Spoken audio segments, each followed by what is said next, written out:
As peaceful as maybe you are when you're doing yoga. Right now, Tropical Storm Bret was last recorded to have winds about 60 miles per hour, gusts up to 70 miles per hour. It is moving west at 16 miles per hour, and now it's about 640 miles off the coast of those windward islands into the Caribbean. So we're going to take the cone of Bret into the Caribbean Sea still, likely staying tropical storm strength. So it still may strengthen throughout today as it's still in an environment that will allow for some strengthening, but as it approaches those Caribbean islands and then moves into the Caribbean Sea, a couple of factors are going to be against Bret. One of the main factors is going to be wind shear. So as Bret continues to move to the west, essentially we're going to get a trough that develops right here and an area of high pressure that really increases the wind in between those two areas.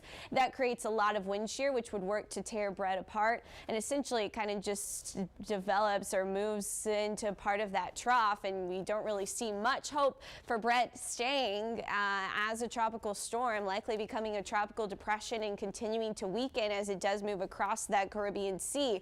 Not expecting Bret to do much. Definitely don't expect it to come into the Gulf. We are still having an 80% chance of development there behind Bret.